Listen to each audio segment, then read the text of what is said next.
today has to do with the campaign that has been launched by the People's Democratic Party for the presidential and National Assembly elections that will be taking place next year. As a matter of fact, the campaign seasons have opened for those two polls. Very soon we're going to open the doors for governorship and state assembly elections. So it was a beehive of activity at the various venues where this campaign took place. And one of the persons who is also vying for the National Assembly seat in the Senate in Ogun Central, Professor Iyabo Obasanjo, who had represented that senatorial district, is heading back to that senatorial district. This time, she's asking the people, I want to go back, so bring me on board. She's right here with me in the studio. Hello. Welcome, ma'am. Thank you. Good to see you. Thank you. Let me start with your candidacy. Yes. Because that's where the window is now allowed for us to begin to talk about campaign. Yes. Why are you going back? I'm going back because I served. We lost. That was what they said. Then we don't know if it was real losing, because now looking back at some of the things the same players have done after, it's questionable whether we actually lost in terms of the people voting. So when we lost, I realized that everybody, as is usual for politicians, and at that time PDP was still in government in Abuja, that everybody will go and be looking for ministerial, looking for board appointment. Unfortunately for me, I had received my PhD.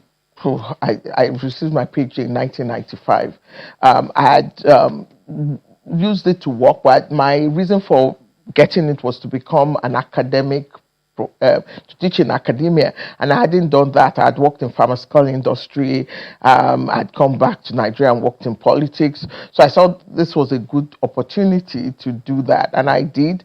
And I was working with it because I got the PhD in the US, went back to the US, was using it to work, and came home and got an invitation to a meeting where people asked me to come back, and about 20 people to 30 people stood up and said, this is what you did for me, either as a commissioner or as a senator. Some personal, some not so personal. And I realized that, and then they said, look, nobody has done half as well as you've done since you left the Senate, and that you delivered. And I thought about it, and so my reason for even coming back into active politics was to was to kind of come back and do what I had done before, but even at a greater level.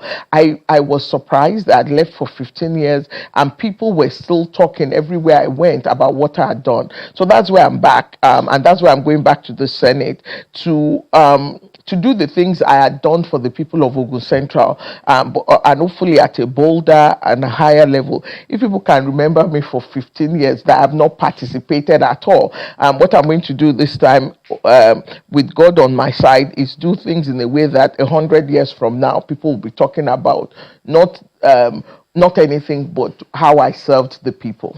So let's walk back, because I know you were interested in being governor. Yes. You went to the APC, left the PDP, and so many things played out. In fact, we saw the camaraderie between you and Yayi up until the moment when things kind of, I don't know, will I call it the word fallout is the word now? Yeah, I will explain that. So help us understand, because there was no camaraderie. He paid political camaraderie. He paid me one visit. The only time we actually had a communication was that one visit.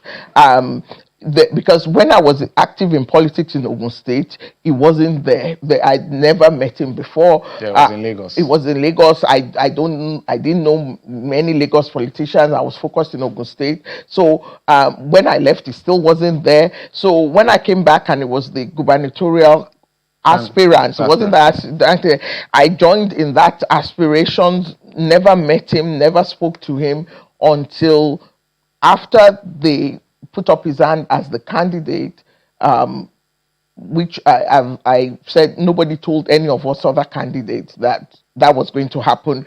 And then he reached out to me and said, look, I want to come and meet you and your supporters. And that one occasion, we were there together. It was on camera, because what me and my supporters felt was that we'll welcome him. Is the candidate. We have to be warm and nice.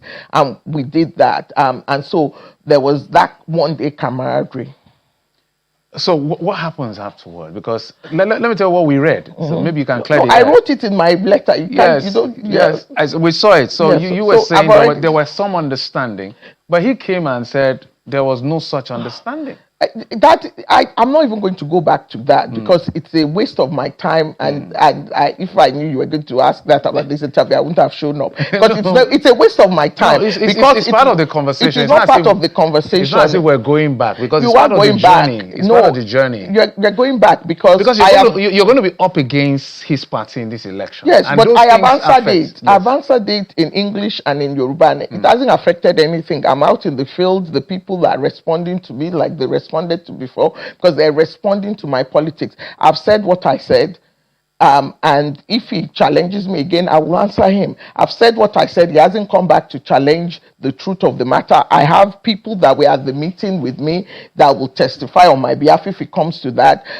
If he raises the issue again, I will speak on that. I have said what I said. People that know me know I'm not a liar. People that know him know who he is, and I think that is where I will leave that. Yeah, let's leave it there. Let's stay with your journey. Yes. Now, what do you think you're up against as far as this election is concerned? So by that I mean watchers. By that I mean the formidable opposition. You're the opposition now. I mean the APC this time. In terms of what you think you're up against and how you're working to surmount it.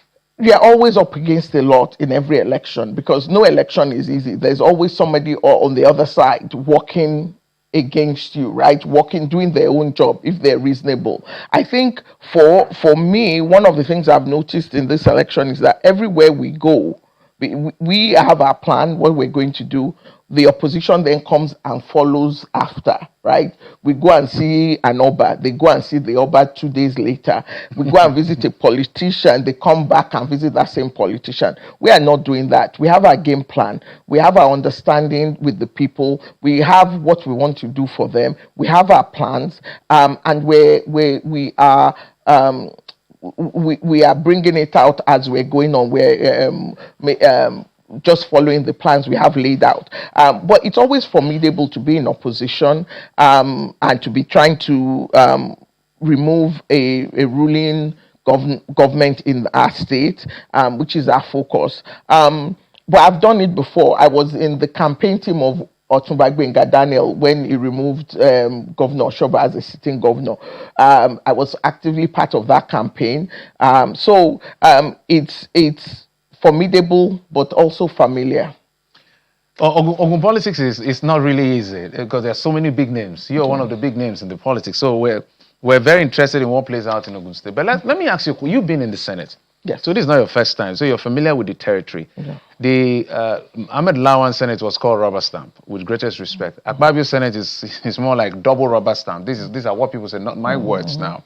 So sometimes one wonders, as having been a senator, and now you're trying to go back, what do you prioritize in terms of your representation because of the tripartite role? On one hand, your constituents expect something. On the other hand, the nation expects something from the body called the Senate. So what do you prioritize to be able to say, and how do you now score yourself to say, this is what I will bring to my people as a reason for me to go back or return? I think you have said it very well already. No one individual in the Senate can deliver for the country. No matter what my plan is for Nigeria, I go to the Senate and there are 109 of us. The bills that I think are important might never get to see the light of day. The things that I think are good, I might lobby from morning till night, talk to my colleagues, do everything I can for them to get them to a position I believe in and not have any success with it. So my own focus is that delivering to my people. If the opportunities arise to do the bills and get my own ideas of what is good laws for Nigeria, I will do it. If opportunities arise to support good bills, I think will help Nigeria, I'll do it. When bills that I don't support come there, I don't have the one power to change it, right? So I'm going to have friends. I build friendships, and I'm going to do the best I can from my own perspective as what is good for our country. But one has to be realistic. That's my one idea and my one vote and my one vision does not a mountain make in the Senate. So to think that one person or even a group of people, there are 109 of us. So and we find that in most in the Nigerian National Assembly, most bills that get passed quickly and easily are the bills from the executive arm. It's very it takes a uphill task for a bill from the a Senate or even House member to actually get passed. That is the truth, and to get signed into law. It happens, but it's not as often as bills from the executive. So it's a high bar to get such bills passed. Most of them die before they even get to first Are reading. there specific bills you're looking at this time around? Already, are you conceptualizing? Not really, because it depends on what committee I'm in. For me to conceptualize big ideas without understanding where, because as you know, until everybody is elected, that's when you get your committee, and your committee becomes the focus of what you're going to be able to do in terms of which bills should become prioritized. But the only thing I can assure people is that one of the things that bothers me a lot, I don't know if there will be an opportunity to do it, is the youth unemployment. I think it's I think it's going to be what actually decides whether this country survives long term. I think it's what terrorism comes from. I think it's what banditry comes from. I think it's what all manners of bad behavior. Even we're having an explosion of drug use we don't talk about.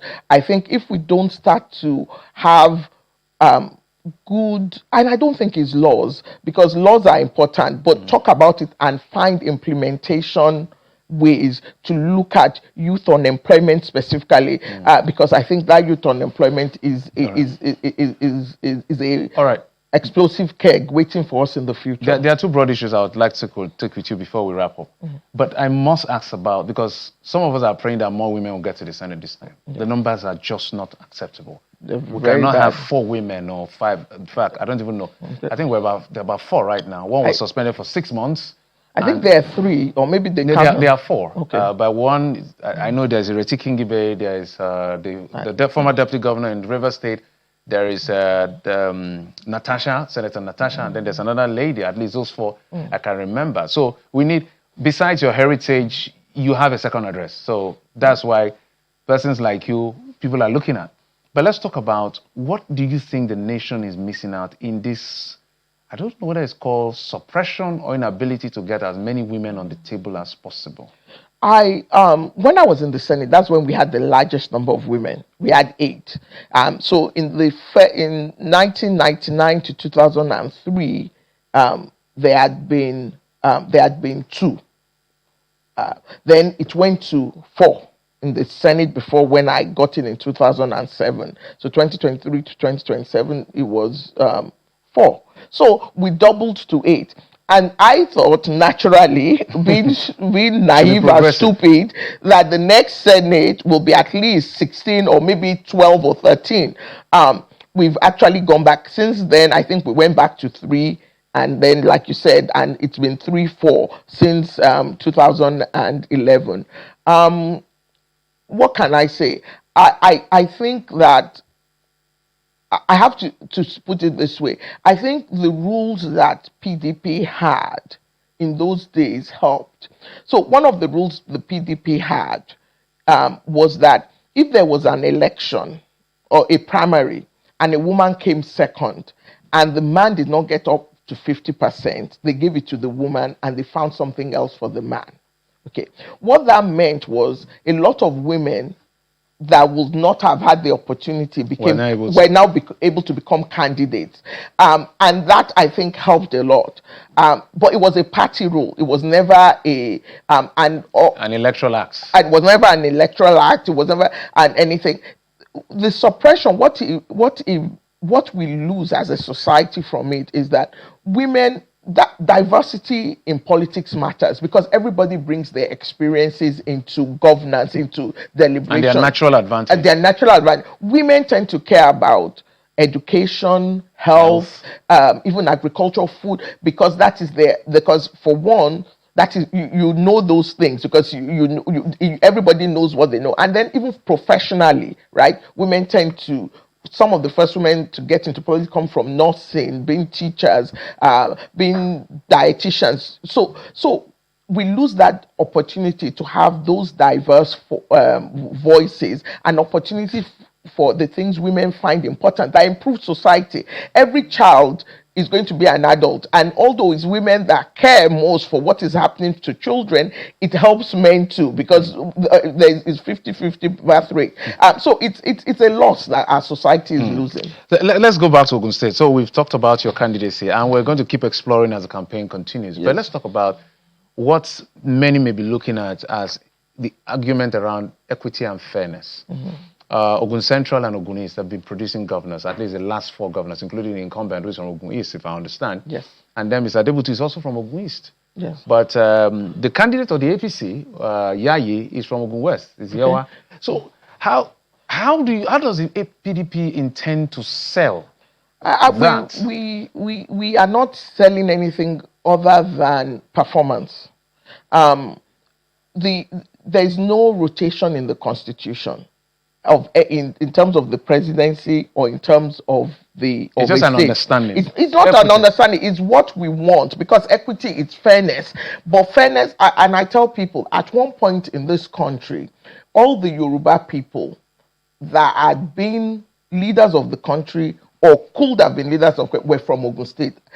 Obasanjo, Awolowo, Shonekan, Abiola, all of them were from Ogun State. The other Yoruba states did not say, you Ogun State people, yours is too much. And even this government, they have more Ogun State people, like 4. There's Alako, I don't know. There are 4 ministers. I mean 4 ministers. Okay, but what I'm saying is that... Okay, 1 has left now. What I'm saying is that at the end of the day, that is not what is the most important. What is the most important is how did each of those people perform at their jobs?